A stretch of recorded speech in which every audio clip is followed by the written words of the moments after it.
What's up, everyone? My name's Kieran, Needle Groove. Welcome to the latest installment of Spin Cycle, where I show you records that I've been listening to recently, stuff I pulled off the shelf that I've spun and cleaned for the most part. Sometimes I don't get to clean them all. Strange times we're living in, and we've been losing some musicians recently, as we do every year, and we all knew that this unfortunate situation that we're all living through, we would probably lose some more of the musicians we love from the 60s and 70s who are getting up there in age. And one of my favorite all-time musicians is Bill Withers. Voices, songwriters, just love Bill. And I would say this album is the one that I pulled out because it's the one I don't know as well as the others. The two previous studio albums and the live one, which I just absolutely love. And this one I'm not as familiar with. It's one that I only picked up last year. So it's a great record. I would say the ones after this, I had Making Music. I think I got rid of it. That kind of goes downhill, but this one's still up there in like the prime Bill period. Not that the other music, there's nothing good, but as solid, complete albums go, I think this might have been the end. But yeah, very sad. I'm sure you all know Bill Withers. Incredible voice, and someone that, I don't know if it's what it was like in the 70s because I wasn't around, but a lot of people don't know Bill Withers from my generation. They know his songs, Ain't No Sunshine, Lean on Me, and I don't know if it's because he's been out of the public, the public view, whatever you want to call it. Like he retrieved himself and kind of lived a quiet life. Wasn't part of the music scene, and you don't really hear from him. So I don't know if that's why he's not known, or if even in the 70s he was lesser known than his peers at the time of Stevie Wonder or Michael Jackson, which was a bit later, but Marvin Gaye, Curtis Mayfield, but legend. Okay, well, back to some jazz. Oh, there's one other non-jazz record, if you want to call it non-jazz, but kind of another one we lost. Manu Dibango, incredible musician from South Africa. And is he from? I think he's from South Africa. Great record, not expensive. This will put you in a good mood. And actually, I had pulled this out 3 days before he passed away, as when this whole situation was starting. Just was looking for some happy, uplifting music, and this is one of the ones I gravitated to. I was dancing. I was having fun. I think I might have shown this already. It was I watched a show, and one of his songs was in it. I think I might have mentioned that in my last video, but I still had this in the stack, so figured I'd show it again. Rest in peace. Okay, very dope record. Idris Muhammad, Kabsha on Theresa Records. If you don't follow Greg Jazz Peasant on Instagram, highly recommend you do. Great writer, really insightful. He's able to write about the music as a musician himself, something I'm not able to do. I just go more by feeling. I don't know, the ins and out of the playing. It's just how it makes me feel. And he actually, we had a little conversation about Theresa Records, and I do have some dope stuff. I've never, I pick up the stuff on the label when I see it. I've never like sought it out, but this is really good. And Idris Muhammad has some great records from the early 70s, and then in the later 70s it was getting more like boogie, more commercial sounding, and this is just straight back to really good solid jazz. And you have Pharoah Sanders on sax on here. This one cooks. Highly recommended. Not expensive. Could have been in the cheap heat. Not one you're going to see often, but you can buy it online for not expensive, so you can probably sample it too. But yeah, a bunch of dope stuff on Theresa. Got a bunch of Hampton Hawes records. I pulled them all out and I listened to them. This was a couple weeks ago, but really good. Universe, Love that cover. Universe is more kind of like a spacey jazz funk mellow vibe. Really, really good with the electric keys. Who else plays on here? Harold Land, Chuck Rainey, Nagudu. Highly recommend this one. Really cool record.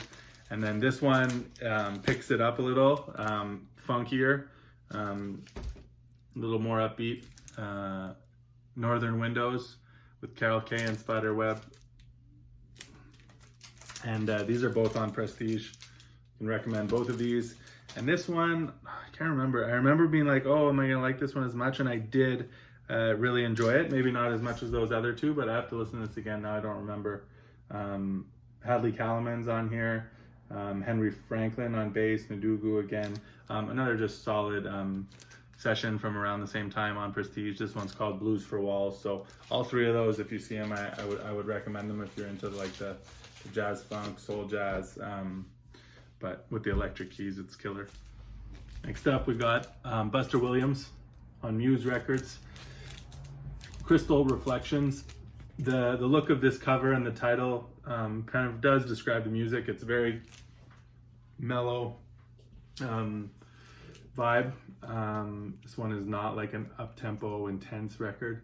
It's calm, relaxing, and I would say introspective. It's deep music, but different with the vibes. You have Roy Ayers on vibes, Kenny Barron on keys, Billy Hart on drums, who's been showing up a lot, and some other musicians on some other tracks, on two of the tracks, but that's the main lineup there. Not as good as Pinnacle, or not that it's not as good. I prefer Pinnacle, but I still dig this. And you know I love the Muse label. This record was recommended in a video a long time ago by Teddy, the one and only Teddy, Eat Sleep Vinyl. If you don't follow him, what are you doing watching me? Go check him out. This is George Lewis, homage to Charles Parker. And he highly recommended this, and which, you know, means you should check it out. Can't remember where I found this. I have an idea of where I found it. Definitely in Montreal. Found it in the wild. Pulled this out recently. I didn't remember it. I guess it didn't connect with me when I listened to it the first time. But wow, this is something. Really, really good record. Deep. What's interesting here is you have some polymoog, multi-moogs, like synthesizers and stuff, which is just changes it completely. Anthony Davis on piano is gorgeous. So yeah, you have one track on one side, blues, and then you have another track on the other side. So two long tracks, and they're both incredible. Maybe not everyone's thing, but a really interesting record and moving record. I really connected with this time around. So you may as well, on Black Saint, the 29th release on Black Saint. So another Muse release. Pulled this out, hadn't listened to this in a while. Albert Heath, Kwanzaa, the first, which is Kwanzaa the first day? It's 7 days, right? It's the period at the end of December.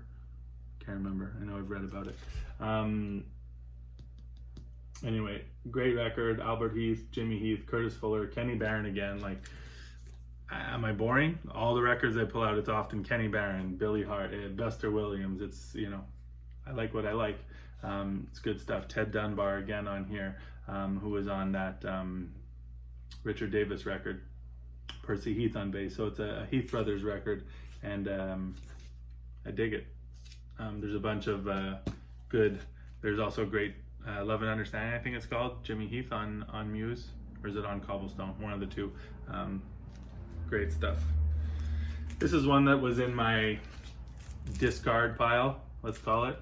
And and I don't know what, sometimes I have some crates that I've removed stuff from the shelves that I've, one day will get rid of stuff I've decided I don't necessarily need. And sometimes I'll, go through it and pull something out, which has the reverse effect. Like in this case where I decide to keep something.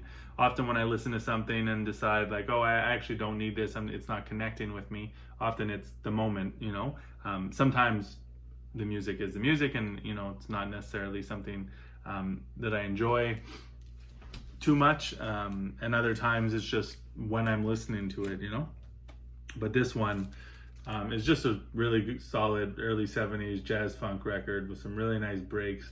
So I decided to keep it because I was vibing. I posted this on my stories because I was just really enjoying it in the moment. Was it the title track, or I can't even remember which track it was. There was a few, but there was one in particular that just, whew. Harold Vick plays on here. Selden Powell plays on here. Joe Beck on guitar.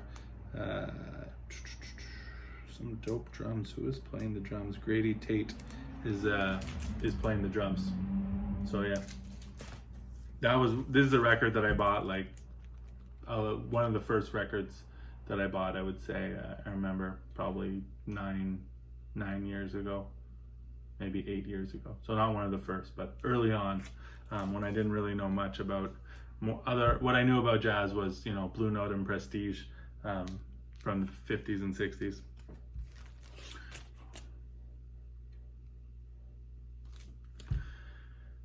Johnny Diani Quartet, Song for Biko, with Don Cherry, Dudu Pukwana, Makaya Nitshoko, can't say that, on Steeplechase.